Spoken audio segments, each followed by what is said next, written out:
Good morning students.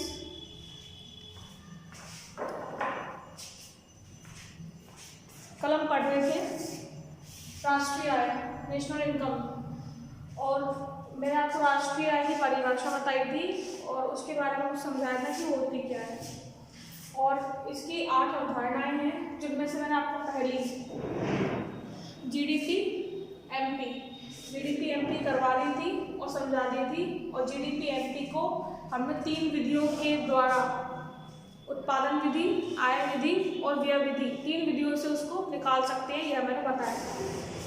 और ये जो एनएलपीएफसी होती है, जो कि 8वें नंबर पर है, ये क्या होती है? इसी को हम राष्ट्रीय आय कहते हैं। अब देखो बाकी सारी जो जीडीपीएफसी, एनडीपीएमपी, एनडीपीएफसी, जीएनपीएमपी, जीएनपीएफसी, एनएनपीएमपी, एनएनपीएफसी, इन सबको कैसे निकालेंगे वो देख लेते हैं। तो ये चेन की तरह है, अगर हम एक को निकाल सकते हैं तो बाकी सारी उससे निकल के आती हैं। और फिर राष्ट्रीय आय का सबसे शुद्ध रूप, यानी कि जो हमारे देश की शुद्ध राष्ट्रीय आय होती है, वो होती है फिर ये साधन लागत पर शुद्ध राष्ट्रीय उत्पाद। इस तक हम पहुंच जाते हैं। तो अब पहली है, दूसरी है, पहली तो हो गई जीडीपीएमपी, दूसरी है जीडीपीएफसी। जीडीपीएफसी क्या होती है? इसकी फुल फॉर्म मैंने बता दी थी, साधन लागत पर क्या? सकल डोमेस्टिक प्रोडक्शन, यानी सकल घरेलू उत्पाद। ठीक है, तो इसे निकालेंगे कैसे? परिभाषा वही सेम है। कुछ परिभाषाओं में साधन लागत पर आ जाएगा, कुछ में बाजार कीमत पर, और कुछ में शुद्ध राष्ट्रीय उत्पाद हो जाएगा, कुछ में शुद्ध घरेलू उत्पाद। बस थोड़ी थोड़ी परिभाषा चेंज हो जाएगी। जैसे इसकी बनाएंगे तो क्या बनाएंगे? किसी देश में एक वर्ष में उत्पादित सभी वस्तुओं और सेवाओं के साधन मूल्य के योग को घरेलू स्तर पर, ठीक है, क्या कहते हैं? जीडीपीएफसी, क्योंकि हम घरेलू क्षेत्र में देख रहे हैं। ठीक है, तो इसको निकालने का तरीका क्या है? तो डेफिनेशन तो आप ऐसे बना सकते हो, बाकी मैं तो बता ही नहीं सकती। ठीक है, तो यह है साधन लागत पर सकल घरेलू उत्पाद, यानी जीडीपीएफसी निकालने के लिए बाजार कीमत पर सकल घरेलू उत्पाद में से शुद्ध अप्रत्यक्ष कर को निकाल दिया जाता है। अब मेरी बात समझना आप लोग। तो वो जीडीपीएमपी जो होती है ना, जीडीपी एमपी, अभी ये शुद्ध नहीं है। ठीक है, अभी ये एकदम से एक उत्पादक को प्राप्त होने वाला या एक राष्ट्र को प्राप्त होने वाला कुल उत्पादन नहीं है। क्यों? क्योंकि इसमें अभी अप्रत्यक्ष कर शामिल है, जो कि एक उत्पादक को चुकाने पड़ते हैं। उत्पादक डीलर से वसूलता है, फिर वो फुटकर विक्रेता से, फिर वो उपभोक्ता से। तो इस तरह से अभी अप्रत्यक्ष कर इसमें शामिल है। तो अगर हमें साधनों की लागत निकालनी है, भाई जब एक उत्पादक उत्पादन कर रहा है तो उसमें क्या क्या इंक्लूड है? साधन लागत प्लस उसे जो सरकार को टैक्स पे करने हैं, अप्रत्यक्ष कर पे करने हैं, वो इसमें इंक्लूडेड रहते हैं। तो अगर हमें साधन लागत पर निकालनी है, वो बाजार कीमत पर थी, लेकिन अगर हमें साधनों की लागत निकालनी है और साधन लागत पर जीडीपीएमपी निकालनी, जीडीपीएफसी निकालनी है, तो हमें मार्केट प्राइस पर जो जीडीपी है, यानी सकल घरेलू उत्पाद, जिसमें कि शुद्ध अप्रत्यक्ष कर शामिल है, उसमें से किसको घटाया जाएगा? जीडीपीएमपी में से इन शुद्ध अप्रत्यक्ष कर को निकालना पड़ेगा, तब हमें जीडीपीएफसी प्राप्त होगी। क्या समझ रहे हो क्या मेरी बात? जीडीपीएफसी निकालने के लिए जीडीपीएमपी में से शुद्ध अप्रत्यक्ष कर निकालना पड़ता है। अब शुद्ध अप्रत्यक्ष कर तो समझ आता है क्या होता है? इनडायरेक्ट टैक्सेस जो भुगता पे करता है उत्पादक, जो कि इनडायरेक्टली हमको पे करने होते हैं ना, जैसे इनकम टैक्स है, टोल टैक्स है, वो कैसे हो गए? प्रत्यक्ष कर। उन्हें हम प्रत्यक्ष रूप से पे कर रहे हैं, लेकिन ऐसे जिन्हें हम अप्रत्यक्ष रूप से पे करें, हम पे भी करें लेकिन हमसे डायरेक्ट ना वसूला जाए कहकर, तो वो होते हैं अप्रत्यक्ष कर। तो अप्रत्यक्ष कर हो गए टीआई, इनडायरेक्ट टैक्सेस। और देखो जब कोई भी उत्पादन करता है तो सरकार उसे कुछ सब्सिडी देती है, या कुछ छोटे मोटे उद्योग धंधे लगाने के लिए सरकार को कुछ अनुदान रहता है। तो वो सब्सिडी किसको मिलती है? उत्पादक को, या जो फर्म उत्पादन कर रही है तो वो उनको मिलती है। तो सरकार को देना क्या है? इनडायरेक्ट टैक्स, और सरकार से लेना क्या है? सब्सिडी। तो शुद्ध अप्रत्यक्ष कर क्या हो गए कि अप्रत्यक्ष कर में से भी सब्सिडी को निकाल दो, क्योंकि ये तो उत्पादक को प्राप्त होगी, तो क्या बन जाएगा? शुद्ध अप्रत्यक्ष कर, यानी कि शुद्ध अप्रत्यक्ष कर यानी कि नेट टीआई, शुद्ध अप्रत्यक्ष कर इज इक्वल टू क्या है? अप्रत्यक्ष कर माइनस सब्सिडी। तो इसको इसमें से निकालना पड़ेगा, टीआई माइनस एस, इसको इसमें से निकालना पड़ेगा। अब यहां से क्या निकल के आएगा? फिर ये कोष्टक खोल लो, जीडीपी एमपी माइनस टीआई निकला क्या?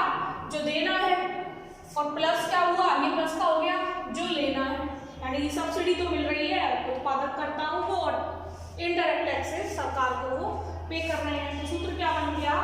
GDP FC is equal to GDP MP में से अप्रत्यक्ष कर निकाल दिए गए हैं और सब्सिडी को जोड़ दिया गया है। ध्यान रखना, ये अप्रत्यक्ष कर है, ये सब्सिडी है, लेकिन ये क्या है? शुद्ध अप्रत्यक्ष कर। इसको अप्रत्यक्ष कर, इसको पूरे को अप्रत्यक्ष कर मत बोलना, ये शुद्ध अप्रत्यक्ष कर है, और इसको शुद्ध अप्रत्यक्ष कर मत बोलना, ये अप्रत्यक्ष कर है। आई बात समझ में? तो इन शॉर्ट कहने का मतलब यही है कि जीडीपी एफसी अगर आपको फाइंड आउट करना है, देन जीडीपी एमपी में से सब्सट्रैक्ट करना पड़ेगा शुद्ध अप्रत्यक्ष कर, मींस अप्रत्यक्ष कर को घटा के सब्सिडी को जोड़ दो, राइट? ठीक है, आगे देखो तीसरा एनडीपी एमपी। अब देखो इसका नाम देखो, ये शुद्ध है, वो ग्रॉस थी, ग्रॉस तो यानी पूरी, यानी शुद्ध अशुद्ध जो जानी है, जो आनी है वो सारी, लेकिन शुद्ध क्या हो जाएगी? जो अपने पास आनी ही आनी है ना, शुद्ध। जैसे कि अपन कोई भी उपभोक्ता या कोई भी इंसान, उसकी एक इनकम होती है, कोई भी आमदनी है, अगर उसको ये देखना है कि मुझे फायदा क्या हो रहा है एक महीने में, एक साल में, जो भी अपना फायदा देखना है उसको, तो क्या करेगा? अपने सारे लॉसेस को निकाल देगा, सारे खर्चों को उसमें से निकाल देगा, फिर जो शुद्ध बच रहा है वही तो उसे प्राप्त होगा। तो इनकम क्या होती है? शुद्ध राष्ट्रीय आय क्या होगी? जो अपने पास एटलीस्ट लास्ट में बच रही है, ठीक है? तो क्या करेंगे? अगर शुद्ध घरेलू उत्पाद बाजार कीमत पर निकालना है, और एक बात ध्यान रखना, जो भी चीज हम बाजार कीमत पर निकाल रहे हैं उसमें शुद्ध अप्रत्यक्ष कर इंक्लूडेड रहते हैं, यानी कि उसमें शामिल रहते हैं। तो जब भी एमपी से एफसी की तरफ जाओ, तो एक ही बात ध्यान रखना, एमपी से एफसी की तरफ जाते समय वी शुड सब्सट्रैक्ट, हमें क्या करना चाहिए? हमें इसमें से एमपी में से अशुद्ध अप्रत्यक्ष कर को निकाल देना चाहिए अगर हम एमपी से एफसी की तरफ जा रहे हैं, ठीक है?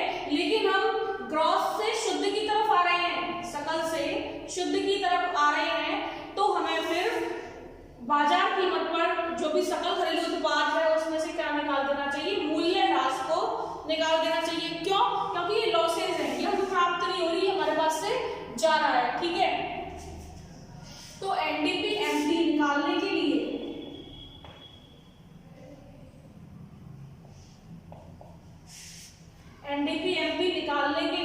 क्या करेंगे? जीडीपी एमपी यानी सकल में से, सकल यानी पूरे में से क्या हटा देंगे? इसमें क्या इंक्लूडेड है? अब देखो, इसमें से मैंने जीडीपी एमपी लिया है, जीडीपी एमपी में क्या इंक्लूडेड रहते हैं? शुद्ध अप्रत्यक्ष कर, तो वो इसमें इंक्लूडेड है, ठीक है? और निकाल क्या रहे हैं हम? मूल्य ह्रास निकाल रहे हैं। जब हम एमपी से एफसी की ओर जाएंगे तब हम अप्रत्यक्ष कर भी घटा देंगे, तो ये एकदम शुद्ध रूप होगा। लेकिन किस पर? घरेलू स्तर पर, अभी राष्ट्रीय स्तर पर नहीं, घरेलू स्तर पर। बाकी ये भी राष्ट्रीय आय हो गई, लेकिन घरेलू स्तर पर, ये राष्ट्रीय स्तर पर राष्ट्रीय आय। समझ रहे हो मेरी बात?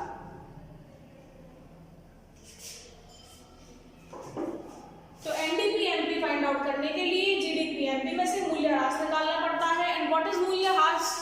डेप्रिसिएशन क्या है? क्या है बताओ, क्या है? कैसे बताओगे ना?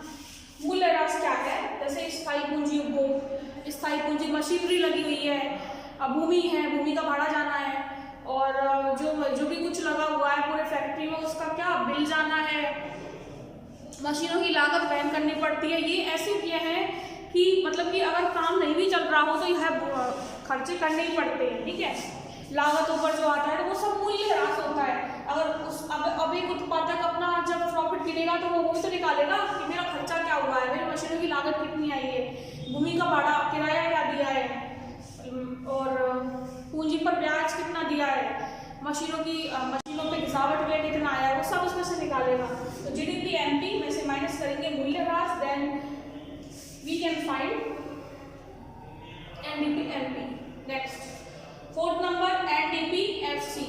मैंने आपको बताया कि जब भी एमपी से एफसी में जाओ तो एमपी में शुद्ध अप्रत्यक्ष कर इंक्लूडेड रहते हैं। तो जब भी एमपी से एफसी की ओर जाओ तो बस एक काम करो, शुद्ध अप्रत्यक्ष कर माइनस कर दो, मींस अप्रत्यक्ष कर माइनस करके सब्सिडी को जोड़ दो, ठीक है।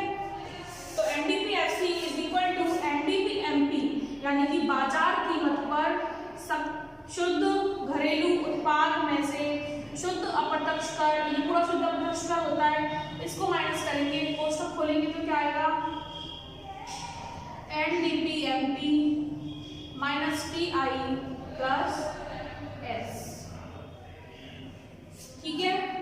आगे देखिए, तो ये तो हो गई घरेलू स्तर पर राष्ट्रीय आय, GDP, FC, NDP, MP, NDP, FC. अब देखो राष्ट्रीय और घरेलू में अंतर समझ लो पहले का, उसमें उत्तर क्या है। जब हम घरेलू क्षेत्र की बात कर रहे हैं तो इसका मतलब क्या है, हमने विदेशी लेन देन को शामिल नहीं किया।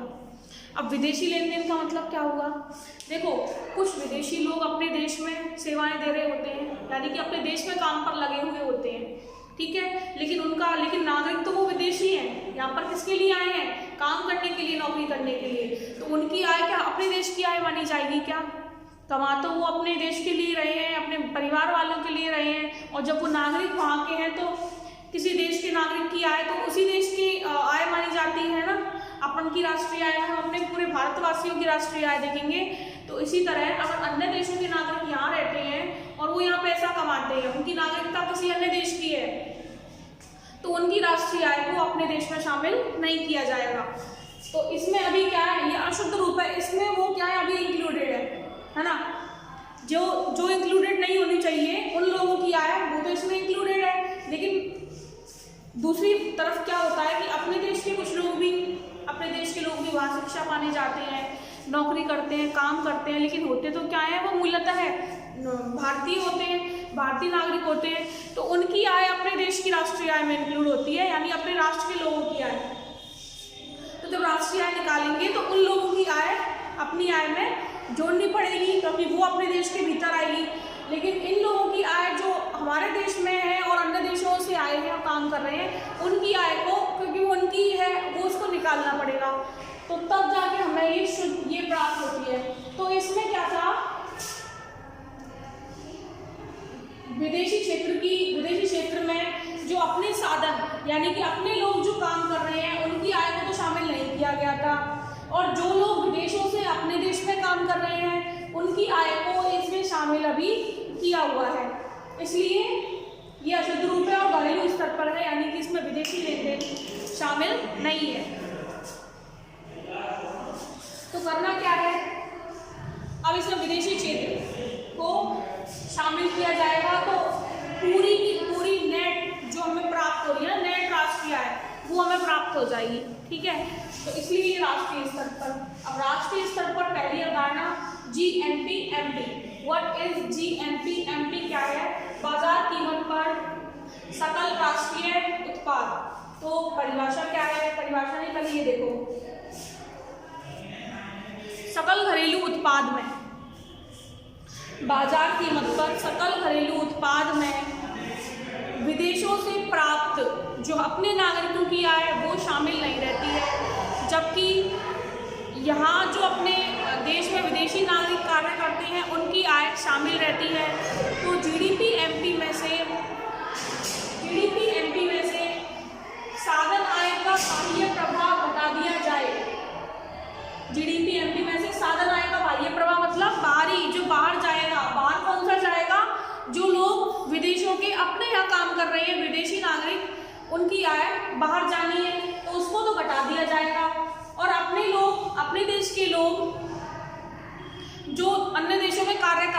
उनकी आय को जोड़ दिया जाएगा। तो साधन आय का ये आंतरिक प्रवाह है, आंतरिक यानी अपने अंदर, यानी अपने देश के अंदर आने वाला, और बाह्य यानी अपने देश के बाहर जाने वाला। तो देश के बाहर जाने वाला तो उसमें से बाहर निकाल दिया जाएगा, और अपने देश में जो आना है वो अपने देश की आय में शामिल कर लिया जाएगा, यानी प्लस कर लिया जाएगा।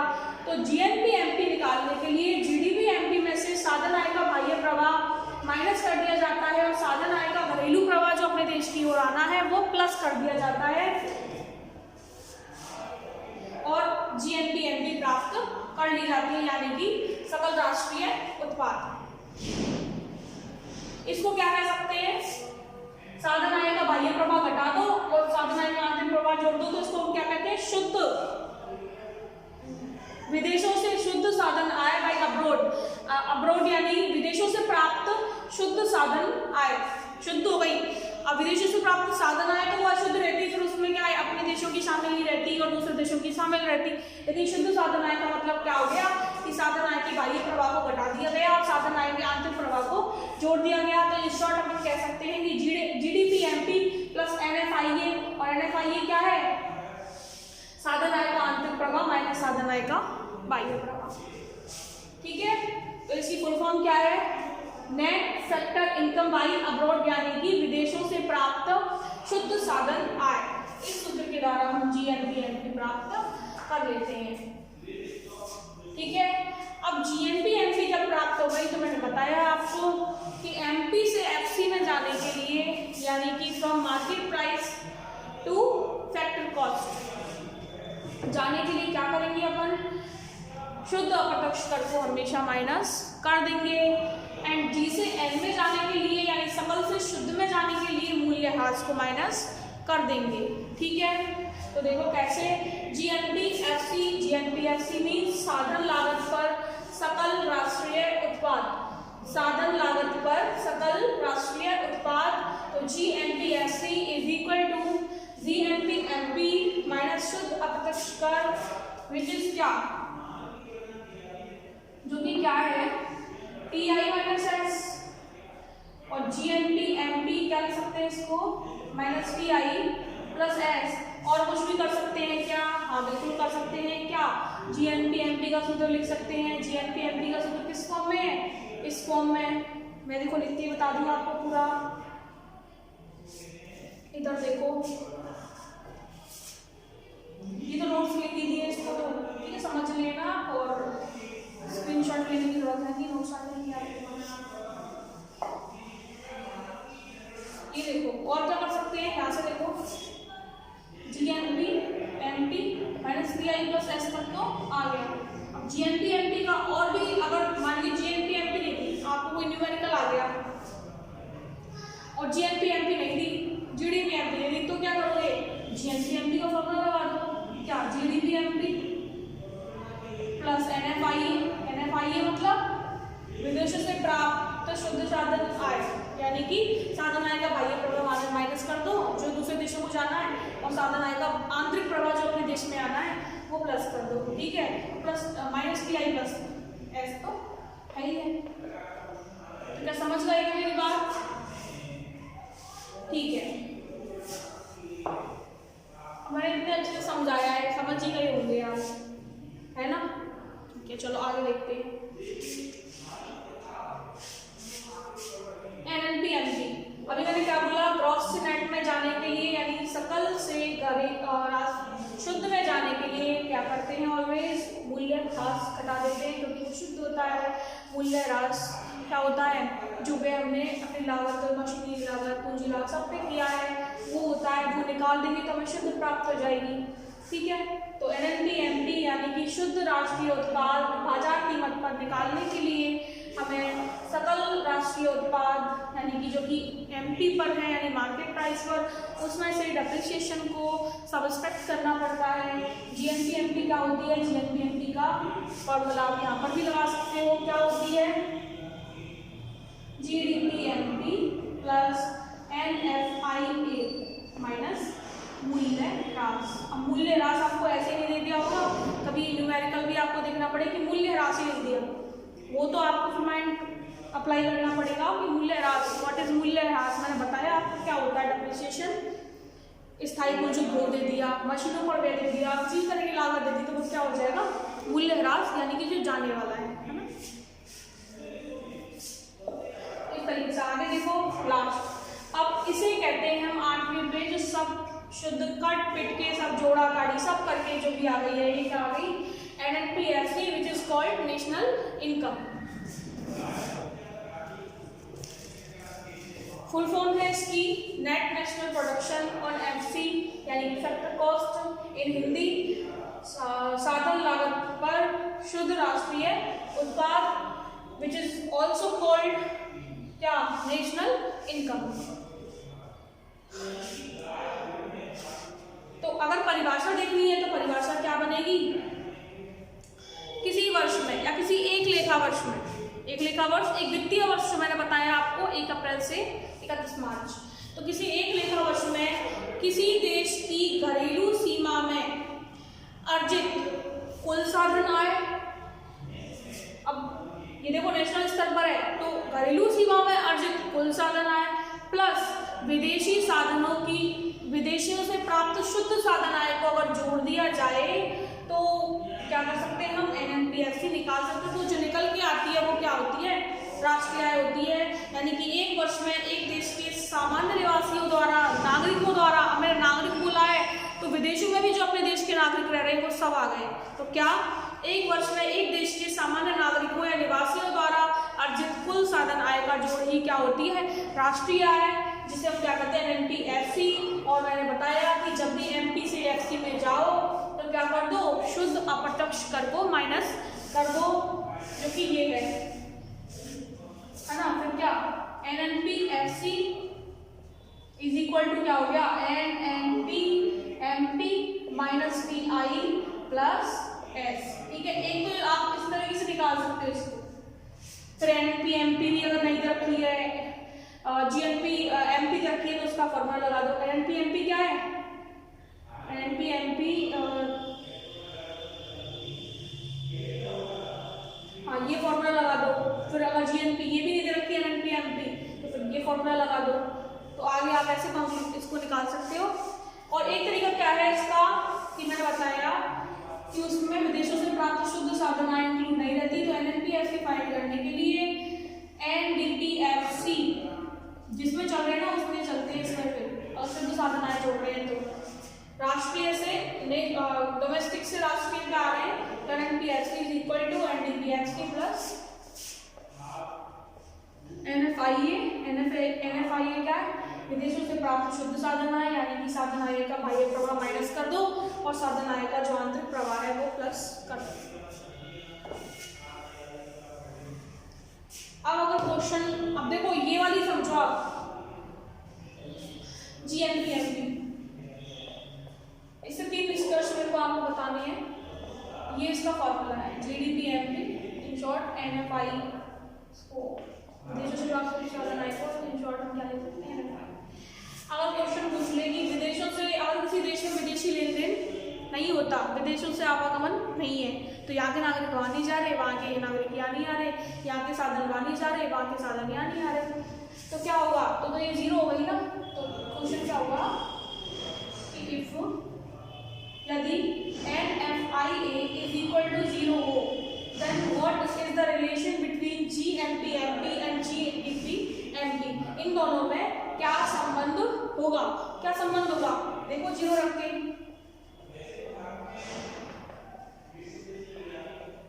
ये 0 हो गया, हम क्या लिखना है इसको नहीं, तो क्या होगा, क्या संबंध होगा कि NFIA यानी विदेशों से प्राप्त शुद्ध साधन आय 0 होने पर GNPMP GDPMP के बराबर होता है। दैट मीन्स कि सकल घरेलू उत्पाद सकल राष्ट्रीय उत्पाद के बराबर होता है ऑन MP, ठीक है, पहली। दूसरी क्या है, इफ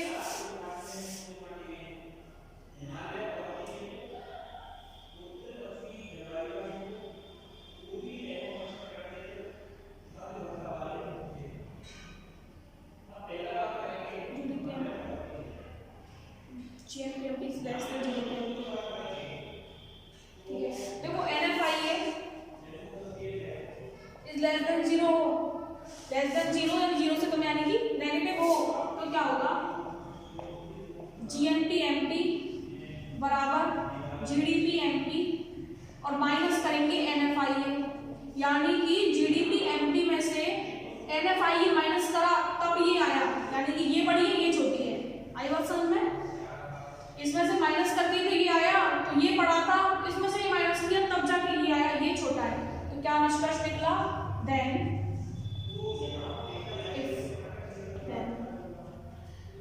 इफ ये कंडीशन हो देन